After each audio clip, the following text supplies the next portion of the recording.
Mare of Steel by Iowaforever. Chapter 15. Princess Celestia hated meetings. Thousands of other ponies would agree with her, but being as old as she was, had a special disdain for them that no other pony could understand. Father wanted to call off all meetings and run the country as she saw fit. But the more rational side of her kept pressing her to accept the meetings as the best way for ponies to voice their ideas on how Equestria should be maintained. Dealing with the amount of weirdos she had to put up with made her doubt her rationality. "Well, I admire your enthusiasm in wanting to defend Equestria," Celestia said. "Giving every pony hoof access, regardless of age or mental stability, so they can fend off a zombie attack is not only risky, but economically unsound. Besides, it's impossible to reanimate dead flesh. Believe me, I would know." "That's what you think," the pony before her standing said. "The necroponies let you believe they can't exist, and when they attack you with zombie armies while you're helpless. Also, if we ever got attacked by the Griffin Kingdoms, then we better be prepared to defend ourselves." "The Griffins have been our allies since the Nightmare Noon incident. The chance that they would willingly turn on us is incredibly low, especially with our economies being so entwined. Your proposal is fine, but it needs work. Speak to me about it once it costs less money and deals with a viable threat." The pony stared for a few seconds before composing himself and returning to his seat. Celestia turned to the rest of her administrators. "Now, is there anything else that needs to be discussed?" "What are you going to do about Supermare?" Celestia's face dropped as she held her head in frustration. "Not this again." "General Steelwing, we have discussed this matter several times, and my answer is still no." "But she is a viable threat," said Steelwing. A light Pegasus with a black mane flanked the streaks of gray. "Think about it. She is a pony who can withstand any weapon known to pony kind, can lift an incredible amount of weight with one hoof, her senses can pick up more signals than anything we have. She is a threat to Equestrian, and we need to stop her." "From doing what? Supermare has done nothing to convince me that she plans to harm the citizens of Equestria, unless you consider stopping crime and saving ponies from natural disasters to be threatening." "It's a ruse! We place more trust in her, and she'll start making demands. And soon, she'll be ruling this country, and all of us will be her personal attack dogs!" "That is the most ridiculous idea I've ever heard." Celestia stood looking at Steelwing. "Have you ever heard of a seal of honesty?" "Hey, Celestia, would you mind going to the Man of Steel universe and showing off what you can do there?" "With pleasure." "If there's even a 1% chance—" 1% chance is not a guarantee. "But—" "You need to go get some math." Yes, ma'am. Superman caused all those bullets and stuff." "Now, really, we have not seen him actually attack before. Why would he start doing that now with bullets? And burn the bodies as hide evidence. Why would he need to hide the evidence?" "It's time for him to stand up and admit himself and what are your questions for him? Are you going to actually believe him? Why do I have this feeling that when he gives you the truth, you're not going to just actually yell at him?" Celestia for president. "Yes?" "My personal student has cast several to see Supermare telling the truth, and every time she has been more than honest with us." "How do you know she doesn't have some power that allows her to face such a test?" "You're paranoid, Steelwing. I don't want a paranoid general in command of my forces. Drop this matter, or I shall have you replaced with someone I can trust." Steelwing glared at Celestia, his wings being slightly. "I will convince you that I'm right, no matter what it takes. I bet Supermare is ready at her secret base, planning her downfall as we speak." Rainbow Dash was lying beneath one of Applejack's trees, finishing her afternoon nap. She yawned, brushed the daring do book she brought out off of her face, and stood together the rest of her things. She pulled a pair of saddlebags over and tossed the book aside before strapping it into her back. Turning towards Ponyville as she did so. The last few weeks had been quiet. Other than trying out for Wonder Balls, nothing exciting had happened in Ponyville. Rainbow spent most of her time napping, practicing a few of her older moves to make sure that they were still good, and occasionally saving a pony or two. The number of ponies searching for Supermare had dropped down, and Rainbow was still careful that her identity was safe. She spread her wings and took off. When resting to remain, she flew towards Ponyville. She would have gone faster, but she was getting too fast. She could have tipped off a few ponies off to who she was. She would be up in her neck as Supermare fan ponies. She liked attention, just not that much. She continued on her present course, flickering her ears this way and that in order to pick up any signs of trouble. Yes, it made her feel paranoid. It drew attention sometimes, but it was better than letting a bunch of ponies die when something bad had happened. She searched for a way to stay informed without the ear twitching, but sort of being Supermare all the time, nothing came forth. Unable to pick up any sign of danger, Rainbow Dash smiled and did a little riding of air wind current towards Ponyville. She folded her wings and dove, pulling up just before colliding with the ground. Oh, Rainbow Dash! Rainbow turned and saw Twilight walking up to her, a few book bags slung over her flanks. I didn't expect to see you this early. Oh, hey, Twilight. Yeah, I just couldn't get to sleep. Rainbow Dash landed and looked around. Did I miss something? No. I was just on my way home when you showed up. Would you like to walk with me? Sure, why not?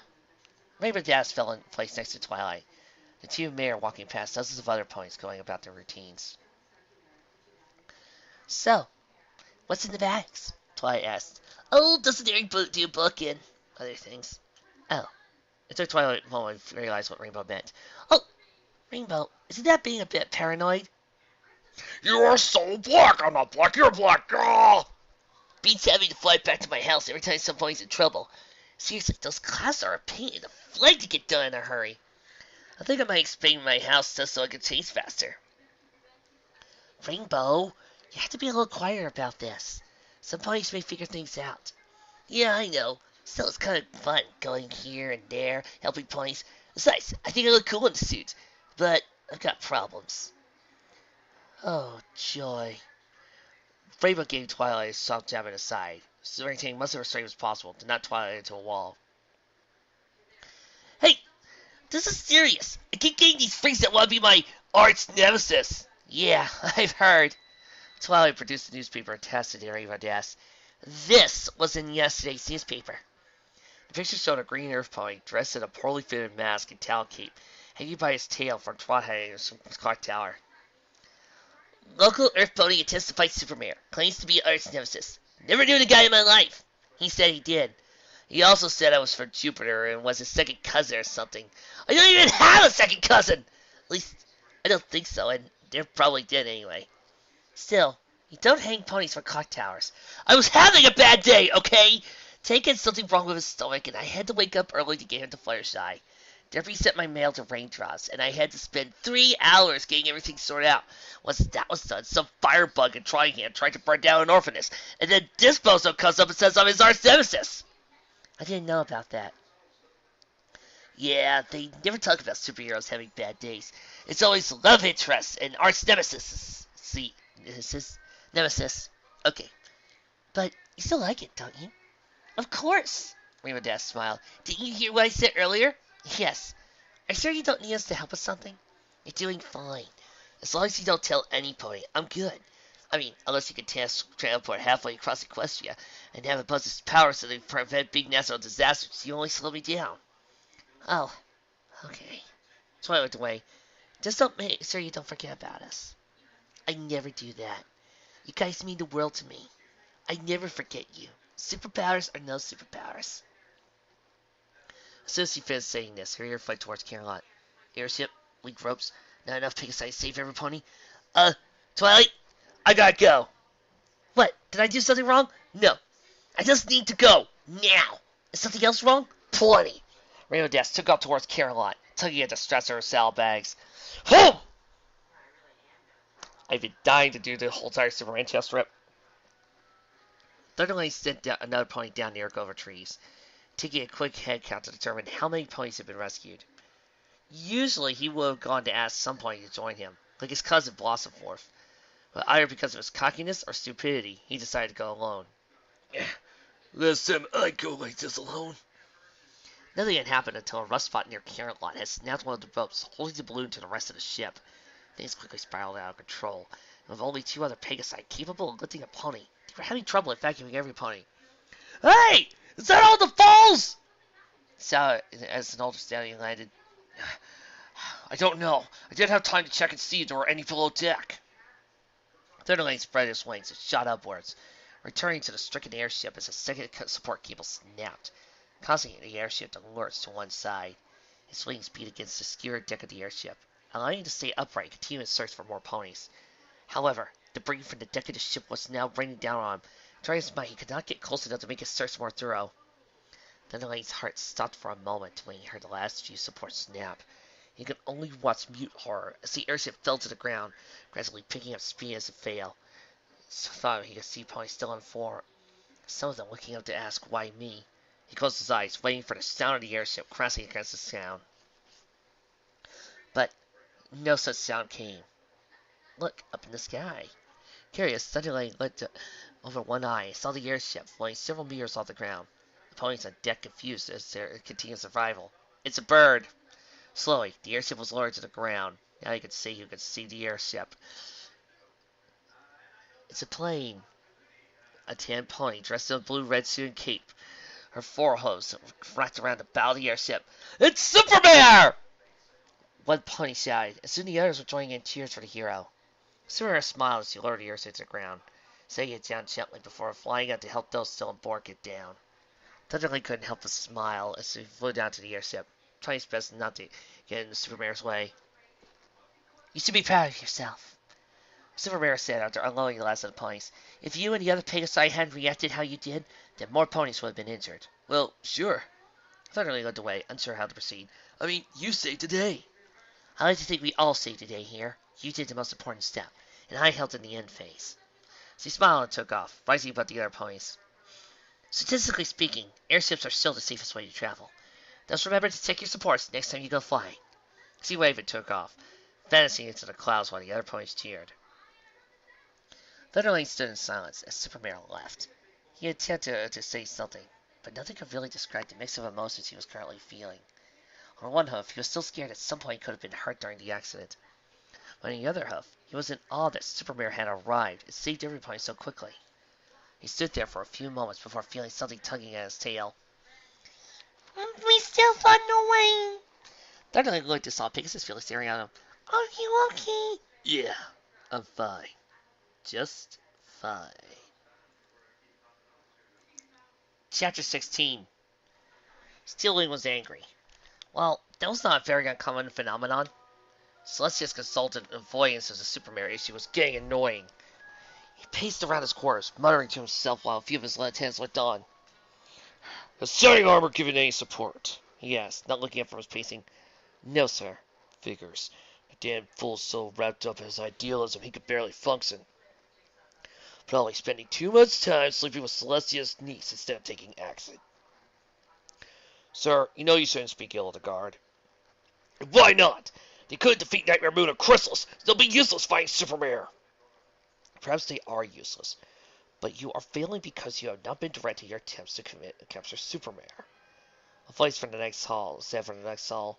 Steelwing and his followers looked and saw a pony walking out of the shadows. A green unicorn with a purple mane and weird suit. You waste your time complaining when you should take action. Who are you and where are you here? Steelwing asked, offensive towards the newcomer. Please, let's not make enemies of each other. You may call me Real Drox, and I have personal issues with this Kryptonian. Steelwing regarded the pony. His face was flat and his expression never changed. He took a step back to distance himself from Real Drox, who merely raised an eyebrow. Are you so intimidated by my presence? No. How did you get here? The security spells on your home are laughable at best. It was no real trouble in letting myself in. Steelwing headed toward the far wall before the newcomer spoke again. Don't even bother calling for help. Your personal guards have been contained. And by contained, you mean... Contained. I don't have to go into details, but they are still alive if you worry about them. Frill Drox walked further into the room, his eyes never leaving Steelwing. But to address your problem, I believe that you should go forth and deal with this issue. Why should I listen to you? You break into my home and dispose of my guards. So far, you've not given me any reason to trust you. Perhaps you should allow me to speak before jumping to conclusions. Steelwing raised an eyebrow as Thrill Dogs continued. Now, you lack powers and technology capable of defeating a Kryptonian. I, however, have dealt with them several times during my life, and thus I know their secrets. Give me time, and I shall have a plan capable of showing the world who Superman truly is.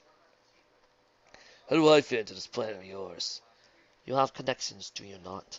Friends or potential allies that may be able to support you. Well, yes. With their support, I should be able to give you the victory you so desire. How do I know if you're capable of delivering? Frail Dogs looked at Steelwing, his face still as motionless as ever. His horns shimmered slightly before an oddly shaped bottle appeared out of the air next to him. The bottle was past the Steelwing, and he saw a small city resting inside. A few dots flitted across the cityscape. The Steelwing made no note of them. Very nice toy, but what does this prove? Lot is the city of Kandor, one of Krypton's greatest cities before it was destroyed. So you have a replica of a destroyed city. That still doesn't... That is not a replica. I strike the city. Steelwing laughed as Veldrox took back the city. You're crazy. No pony can strike a city like that. Create a powerful barrier, sure. Use giant fireballs, okay, but... Minnie, do you base your accusations off of facts, or a mere generalization brought by one of your own limited understanding of your world? Are you calling me stupid? Perhaps I am, but I try not to insult those I am working with. Look, just because you have a little city going to a strike, it does not convince me I should work with you. True, but deep down you know that there is more to what I say. Philrox dismissed the city and returned to leave. I have a list of powerful ponies that may help your cause. I believe it is best if you be more sensitive in your attempts to defeat Superman. The pony walked out of the room and disappeared, leaving Steelwing alone with his lieutenants. I think he's using us. Why? We never agreed anything. Steelwing sighed and looked to his lieutenants. Keep looking for any pony to guard that might want to join us. Firefly sat near the edge of Cloudsdale, looking out over Equestria. She dismissed the Wonderbolts early today, citing poor weather. But really, she wanted time for herself to relax and not have to worry about anything. Difficult task considering her daughter was a superhero. She fluffed her wings and took a breath in, allowing the sound of wind to lull her into a semi-trance state. I remember Dad used to take you out here whenever you were stressed. Firefly turned slightly and saw Rainbow Dash, the younger Pegasus wearing a small pack over her flank. I stuck after you guys once, and I saw you sitting here, talking. There's nothing wrong with having a talk with someone you love. Firefly looked back at Equestria. Besides, not all of us can spend our days racing around a breakneck space, says the trader of the Wonderbolts. I'm 60 years old, Rainbow. If I ever tried to go that fast, I would end up breaking my neck. So, was there something you wanted to talk about? Yeah, I just wanted to spend some time with you. Your desk sat next to the Firefly, unhitching a pack and sitting inside. So, how are the Wonderbolts doing? Well, everyone except Fleetfoot is fine. They seemed very amused by your stunt you out of the day. What, saving the ponies in the airship? No, you hanging a Nerf pony for Trihan's clock tower. Iridas frowned and looked away. I was having a bad day, okay? No, it's not okay. You could have killed some pony with your powers. I know, but I didn't. Sure, not this time. But what happens if you get really mad? Rainbow opened her mouth to protest, but Firefly raised a hoof and silenced her. You don't say that won't happen, because we both know you have temper issues. Now, you say you got really angry. Would you be able to hold back? Would you prevent yourself from beating somebody to death? Yes, I could. I did beat Booba to death. It was just I couldn't hold myself back again. Yeah, I might hurt somebody, but actually killed them? Yeah. The two Pegasi sat in silence before Firefly spoke again. Rainbow, I'm sorry if I sounded too harsh back there. I was just nervous, that's all. I know. Rainbow scoot a little closer to Firefly. Pegasus smiled and wrapped a hoof around her daughter, pulling her close. I should spend more time here. All the superhero stuff is turning me into an egghead. I noticed. You speak more formally now. Hey, I'm still the same pony. I'm not going to start rattling off a bunch of big words and stuff every day. I hope. She shook her head. I need to spend less time talking with my father. Your father? Yeah, my father. He put himself into that crystal he gave me, sort of, and helped me with my powers. You like him, but he talks a lot. Sounds like my uncle. Shame you never met him. Yeah. Maybe Dad's pulled away from Firefly for a moment. Wait, earlier you said that there was something wrong with Fleetfoot. Well, Fleetfoot... Fleetfoot what? Firefly sighed and tossed her host up in the air. Fleetfoot's got engaged to some lost pigs this point and plans to take half the Wonder Balls with her as bridesmaids. Look, I like Fleetfoot, but sometimes he acts like he owns his entire team. Fleetfoot's getting married? Does that mean there's a spot on the team? Riverdale looked at her host, sprang her wings in excitement. If there's a spot, can I join? No, Fleetfoot's still on the team. Even if there's a spot open, I think you should get your issues at Supermare Cell before you join up. Rainbow's wings drooped as she sat down. Don't worry, you'll get on the team someday. Yeah, give it a few seasons. That's what you said the first time I failed tryouts. And I'm still right, Rainbow nodded. Mom? There's something else. What? Well, do you know who Thunderlane is? Firefly looked away for a moment. Grey Cult tried out for the Wonder Balls the same time you did? Yeah, well, you see, he was on the Airship and went crash, and I was thinking about him. I mean, him being all traumatized from the accident, maybe... Rainbow, I'm sure he's fine. But when he's not, I mean, if I was on the Airship that almost crashed, I'd be pretty freaked out. Also, maybe I should go talk to him or something. Firefly thought about it for a moment, looking out towards the horizon for any inspiration. Maybe you should, if you think he's that traumatized. Which I doubt. Then talking to him would be the best option. Who knows, maybe you'll get past the trauma and strike something up with him. Riverdale looked away, and Firefly saw her cheeks and tinted red slightly. What should I say? I don't know. What would Supermare say? Thunderlane was laid on his bed, staring up the ceiling. A small plate of half-eaten food sat on a table nearby. The Pegasus had long forgotten exactly what it was he had been eating. He put his tail a little inside, finding another passive cloud in the ceiling to focus on. He kept thinking back to that day of the incident, specifically Supermare. Yes, he'd seen various news articles and newsreels on the so-called Mare of Steel. He never got a chance to see her face to face. Images of her drifted through his thoughts, some of her hoisting the airship over her head, others of her just smiling and flying out to the clouds. He sighed again and rolled over, flaring his wings and finding a small spot on the wall. Well, it's better than hearing Philosopher nag to be about the weather. He groaned and rolled over again, before there was a knock on the door. Puzzled, Thunderlane got up and flew to the door, cracking open to see who it was. I don't mean to disturb you, but I wanted to talk to you the other day, Supermare said. Thunderlane almost slammed the door in shock, but the discipline he learned during his training session with the Wonderbolts was able to keep him in check. He swallowed slightly and opened the door a little more. Are you sure this is okay? I also spent all my time fighting criminals. I was tipped off that you might have been feeling a bit off after the accident. I want to see if there was anything I could do to help. Oh, yes, you can help with things. I mean, with the accident. I'm sorry, I just didn't expect you to come and talk to me. I get that a lot, so... Superman prodded the ground. Is there anything I can help you with? Well, I just want to talk to you, I guess. I mean, I've talked to a lot of ponies, but I really wanted to talk to you about, well, things. And you're still traumatized by the accident. I can assure you you did all you could to help. You're as much of a hero as I am, Thunderlane. I should be proud that you... No, I'm fine about the accident. He looked away again. I mean, it's so bad, but I think... Look, maybe we could... He paused, biting his lip and pawing the floor of the house slightly. We could... Supermare asked, raising an eyebrow. We could... I don't know. Maybe sometime soon? Supermare failed to remain composed, her eyes wide and her wings spreading slightly beneath her cape. She backed up and looked around, unsure how to proceed. You know what? Forget about that. That was a stupid idea anyway. No, you're not stupid. I mean, the idea was stupid. I just... Saturday? Sure. 7? Okay, good. The two stood there, staring at each other, waiting for a response. So I've got to leave. Yeah, of course. Yeah, got to do some superhero stuff.